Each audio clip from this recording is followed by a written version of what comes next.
Hello viewers, today we are tackling a somewhat controversial topic head-on, as is usually the best approach in these circumstances. You will no doubt have heard that the United States has recently issued what many are calling an extraordinary ultimatum to Caribbean nations: terminate your relationships with Cuban medical professionals or face visa restrictions. This confrontational policy has sent shockwaves through the region and raised serious questions about sovereignty, healthcare access, and geopolitical power dynamics. Today, we're diving deep into why this ultimatum is being widely condemned as unreasonable, high-handed, and harmful to the very people it claims to protect.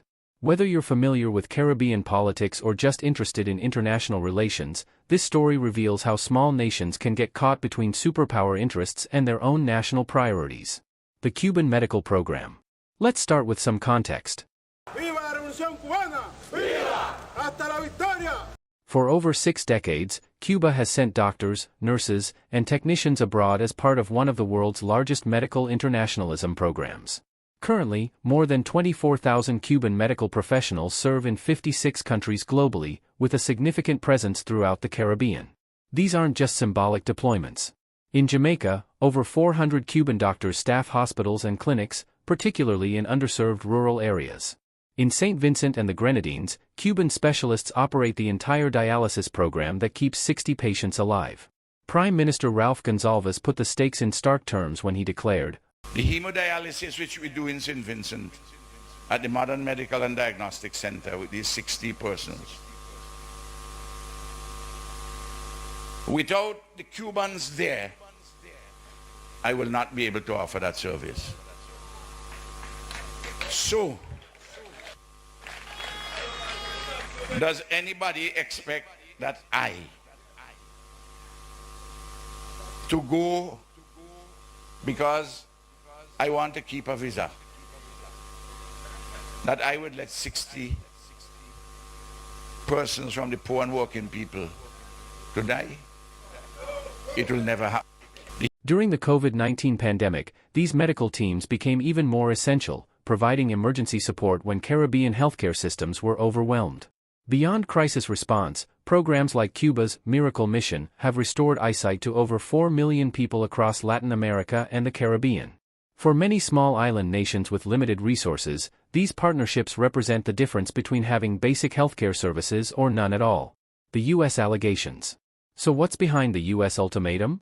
Secretary of State Marco Rubio has characterized the Cuban medical program as a human trafficking scheme, claiming that Cuba withholds wages, confiscates passports, and subjects doctors to exploitative conditions.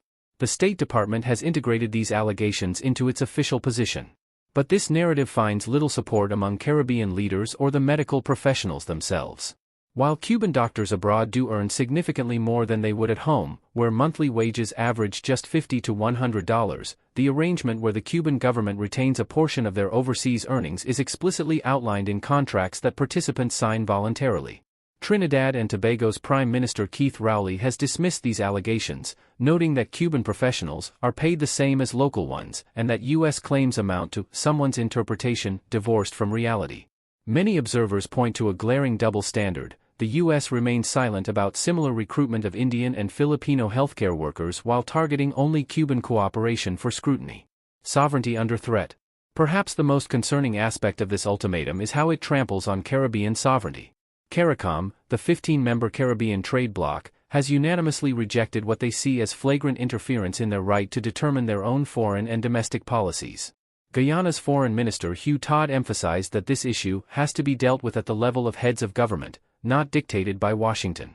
This approach to foreign policy brings uncomfortable echoes of colonial-era tactics, where smaller nations were coerced into compliance through economic and diplomatic threats. The region has painfully fought for its political autonomy, and many see this ultimatum as an attempt to roll back those hard-won gains. For nations like St. Vincent and Antigua, where 40 to 60% of healthcare professionals come from Cuba, complying with U.S. demands would effectively collapse their public health systems overnight. Suriname's Foreign Minister Albert Ramdin warned that the policy will impact, in a very direct way, the services countries cannot fund, creating a healthcare crisis for the most vulnerable populations. Prime Minister Roosevelt Scarrett and the government of Dominica have also taken a firm stance against the United States ultimatum. While maintaining diplomatic language, Dominica has consistently defended its sovereign right to maintain relations with Cuba and benefit from its medical cooperation programs, positioning this most recent challenge within a broader historical context of solidarity with the Cuban people. Political motivations. It's impossible to discuss this ultimatum without acknowledging its political foundations. Secretary Marco Rubio, a longtime hardliner against the Cuban government, has consistently sought to dismantle Cuba's medical missions, including through similar legislation he introduced in 2020. Critics argue that this policy prioritizes currying favor with anti-Castro voters in Florida over constructive hemispheric relations. The timing is particularly revealing.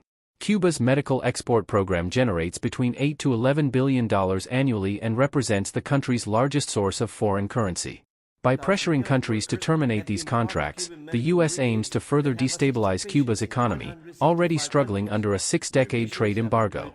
The irony hasn't been lost on Caribbean leaders. The U.S. frames its actions as defending human rights while potentially depriving millions of people of essential health care.